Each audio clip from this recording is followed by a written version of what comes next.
Avis vascular centre మన దేశంలోనే the best varicose vein hospital.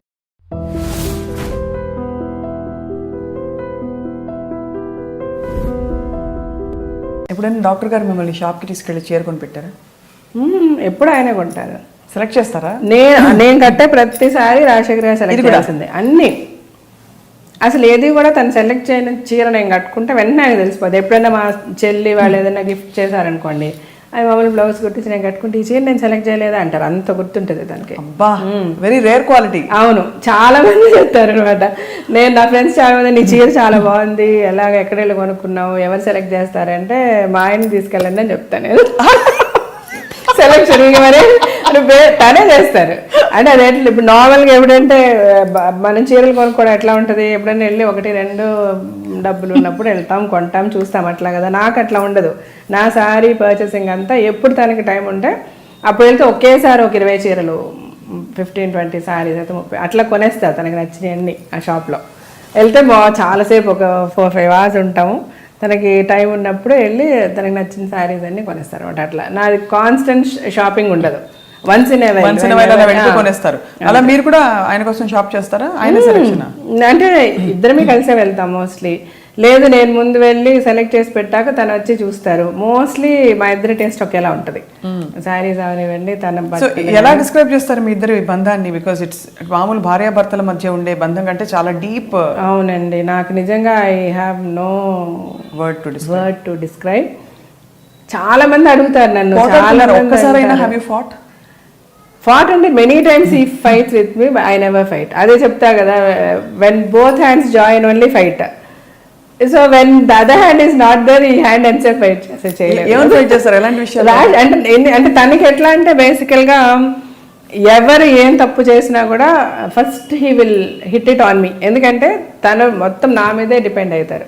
ఏదున్నా తనకి ఏం కావాలన్నా నాతోనే చెప్తారు, ఏం చేయాలన్నా నేనే చేయాలి. సో రాజశేఖర్ గారు ఇంకోటి ఏంటంటే ఆయన చాలా పర్ఫెక్షనిస్ట్. 1కి 10 సార్లు చెప్తారు, ఇంకా మళ్ళీ 11th టైం మిస్టేక్ చేస్తే మటుకు తనకు చాలా కోపం వస్తుంది.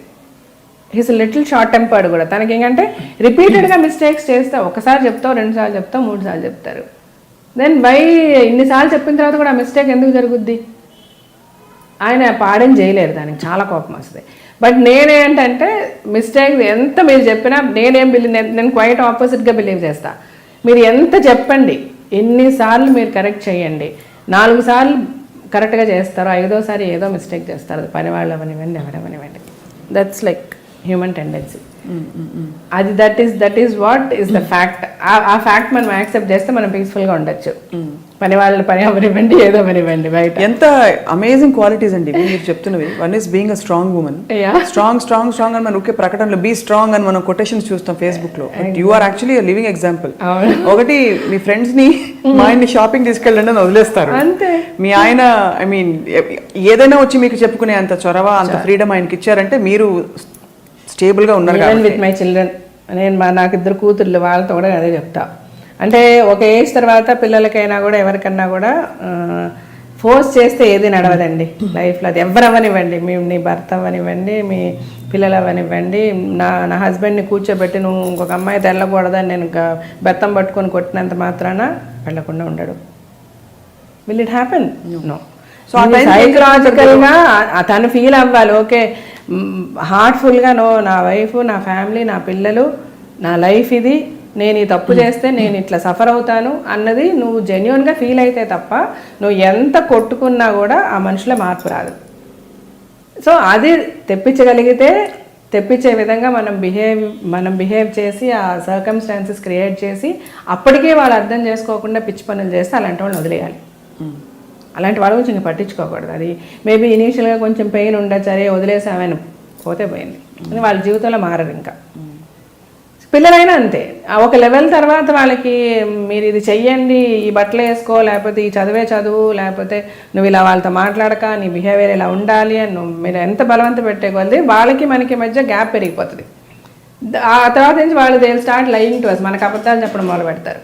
ఆ పరిస్థితి మనకు కల్పించబడుతుంది. మమ్మీ ఓకే, అమ్మ ఒప్పుకోదు, నాన్న ఒప్పుకోడు, సరే ఇలా చెప్పి ఇలా చేద్దాం అన్నది క్రియేట్ చేసిన రోజు వాళ్ళు మన చేతుల్లోంచి వెళ్ళిపోయినట్టే.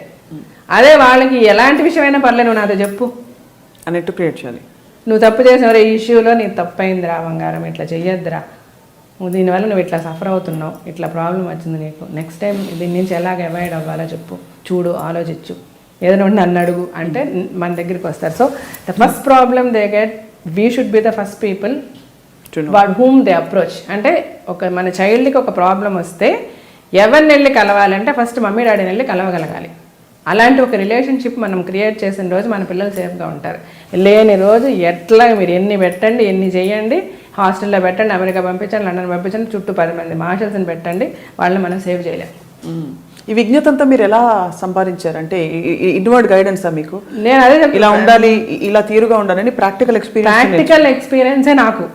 లుకింగ్ మై సరౌండింగ్స్, నా చుట్టుపక్కల ఏం జరుగుతుంది, సొసైటీలో ఏం జరుగుతుంది, ప్రపంచంలో ఏం జరుగుతుంది, నేను ఫేస్ చేసే ఇష్యూస్, వాటికి మనం డెఫినెట్గా ఏదో ఫస్ట్ పిల్లల్ని తిట్టేస్తాం, దానికి వాళ్ళు ఎలా రియాక్ట్ అవుతున్నారు, అదే పిల్లల్ని తిట్టడం లేదు, మంచిగా చెప్తున్నాం, దీనికి వాళ్ళు ఎలా రియాక్ట్ అవుతున్నారు, ఇదే వర్కౌట్ అవుతుంది వీళ్ళతో.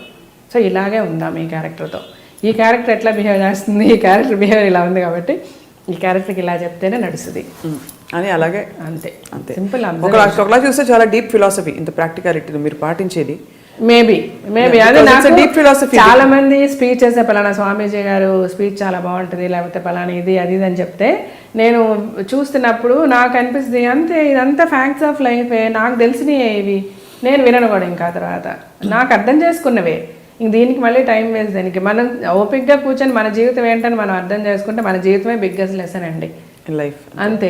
ఇప్పుడు నా చైల్డ్హుడ్ నుంచి నేనేం ఫేస్ చేసి ఉంటాను. కష్టాలు పడ్డారండి చిన్నప్పుడు? బాగా, అంటే మాది చాలా ఎటువంటి మిడిల్ క్లాస్ ఫ్యామిలీ. అంటే కష్టాలంటే ఒకటండి, మా ఫ్యామిలీ వీ వర్ నాట్, మాకు డబ్బులు ప్రాబ్లం ఉండింది, మేము రిచ్ కాదు.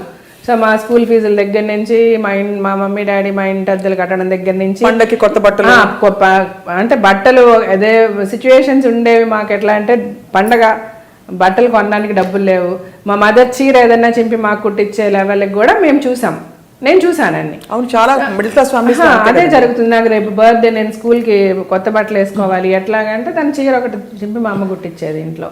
సో ఇవన్నీ కూడా చూశాను నేను. సో నాకు అందుకని ఈరోజు నేను బెంజ్ కార్లో తిరిగినా లేకపోతే ఫ్లైట్లో వెళ్ళినా నేను ఎగ్జైటే కాను. నాకు గబుక్కుమని కాలేదని నేను ఆటోలో వెళ్ళడానికన్నా నేను రెడీ, బస్సులో వెళ్ళడానికన్నా నడిచన్నా వెళ్ళిపోతాను నేను.